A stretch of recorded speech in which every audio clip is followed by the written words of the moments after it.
Hey everyone, welcome to the channel for another Escape from Tarkov video. In this one, I'm going to be talking about some tips that should go a long way to helping you stay alive and get out of raids with some sweet loot. The 0.12 patch changed a lot about the game in many ways, both big and small, adding some new mechanics that work against you to make things harder, but also adding things you can use to recover from setbacks and regain your footing. I can't say these tips are foolproof or that they'll save you 100% of the time, but every step you take towards a more careful, prepared playstyle will go a long way to increasing your survival rate. So with that introduction out of the way, let's get into some tips to help keep you alive and in fighting shape during your raids into Tarkov City.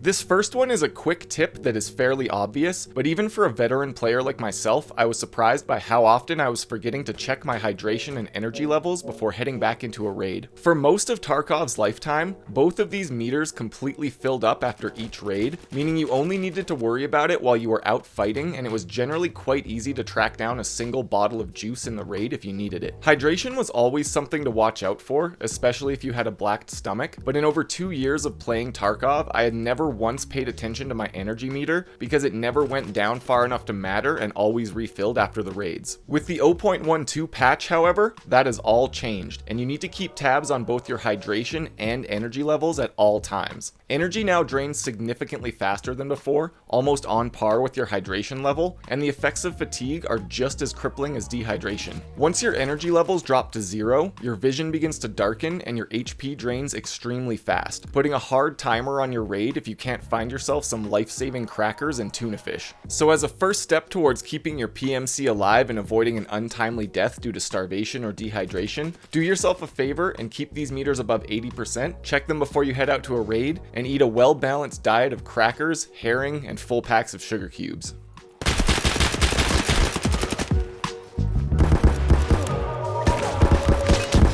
Oh, you gotta be out, you gotta be out. Whew. Wasted all of his shots on the rock.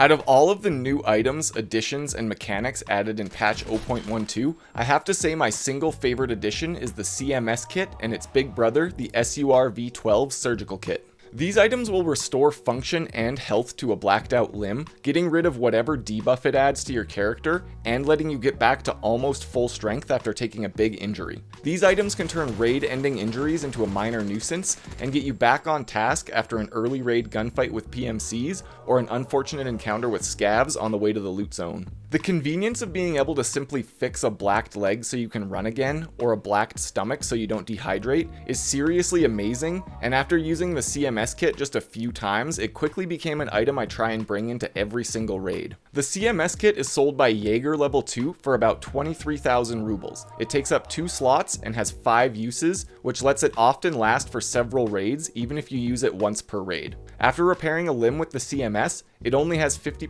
HP, so you're still vulnerable, but less than if you had a blacked limb. In my opinion, it offers extremely good value. It's pricey enough that you want to carry it in your container to avoid losing it, but it's also cheap enough that you can easily swap it out for a more valuable 2-slot piece of loot like a graphics card or a Tetris game. You can also find these CMS kits in medical bags, weapon crates, and even sometimes on the bodies of dead scavs. Alternatively, there's the SUR V12 survival kit, which takes up 3 slots and has 15 total uses, giving it a much longer lifespan than the CMS kit. Repairing a limb with this kit also restores it to about 90% HP instead of 50%, making it a bit more effective overall. Because of this kit's size and its common drop rate in weapon boxes and medical bags, it's often really cheap on the flea market, giving it another small advantage over the CMS kit. In my opinion, the SUR V12 kit is an ideal choice for one person in a squad to run because it has enough uses for a whole team and only one person needs to carry it instead of a whole team running CMS kits in their gamma. However, as a solo player, I really prefer the CMS kit because the smaller size lets me keep it in my container more easily. But I guarantee you'll find either one extremely useful once you bring them to a few raids.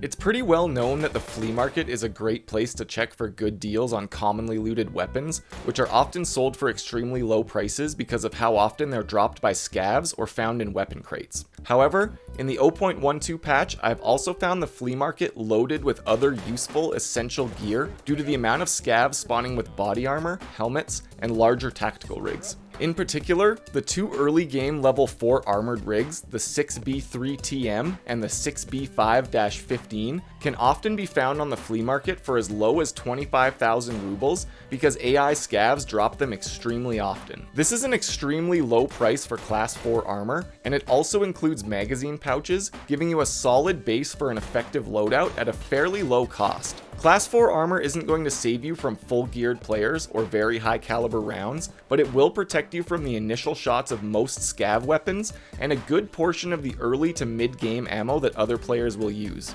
Because the armor material on these rigs are ceramic, they won't stop many shots before breaking, but they will go a long way to preventing you from being instantly dropped by the first 2 hits to your torso from almost all early to mid game ammo types. Of course, seeing as these rigs also drop from scavs quite often, you could just farm yourself a nice stock of vests for your own personal use as well.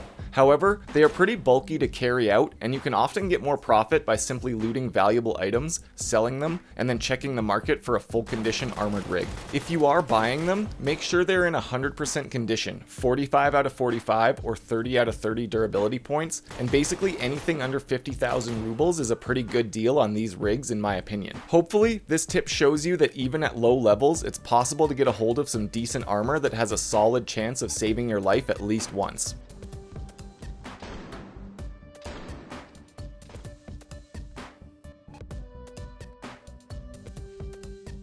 Throughout the lifetime of Escape from Tarkov, scavs have become quite notorious for sometimes resembling the T-1000 Terminator AI in their ability to spot you, aim, and blast you down while simultaneously smoking a cigarette and hurling insults at you. At other times, they've been known to be walking loot pinatas with an average IQ of 17 and just absolutely no survival instincts. In the 0.12 patch, however, the AI in my opinion has struck a nice middle ground. They are accurate and dangerous once they get a good fix on your position, but they usually need to dial their aim in on your vital parts before making a killing shot. What this means is that every time you lean out of cover in the same spot during a fight against a scav, the chances of you suffering a horrific facial injury goes up until it becomes an inevitability. So it's in your best interest to change your angle between each peek and force them to reset their aim. In my experience, if you peek a scav and they fire a shot that hits your armor or your leg or arm, you definitely don't want to try that same angle again right away. Move around your cover and find a new spot to peek, or reposition to a new spot farther back and try again. After they score their first hit on a non-vital spot, scavs have their aim dialed in on you, and the chances of them making a good shot to your chest or head seems to be much higher. Of course, fighting scavs is not a science, and sometimes they'll just splatter your brains onto the wall with their first shot. But if you treat scavs more like a real threat and vary your angles while fighting them, I guarantee you will have your cheeks divided much less often. Oh god, right in the face.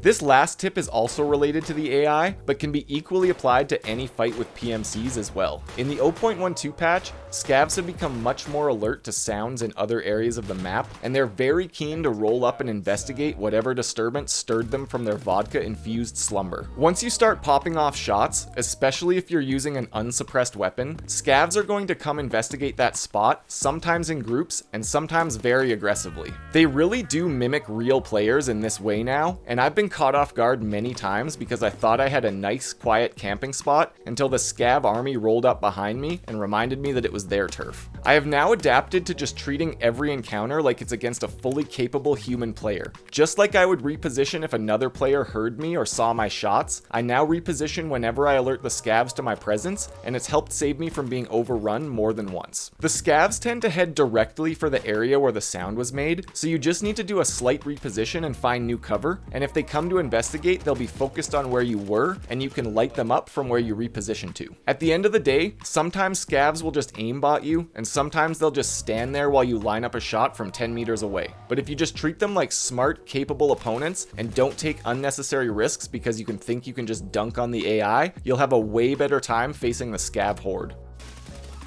I hope these tips can help you bump up your survival rate and make it through some tough raids to get that sweet, sweet loot. Tarkov can be tough and unforgiving, and it seems like it's always working against you, but with careful preparation and smart decisions on the ground, you've got more than a good chance of making it out alive. I'll be streaming my progress in the 0.12 patch on Twitch at twitch.tv/jdogthewise, and it would be great to have you drop by the stream, so I'll leave a link for that in the description. Thanks for checking out the video. As always, feel free to leave any comments, corrections, or suggestions down below, and until next time, stay safe in Tarkov City.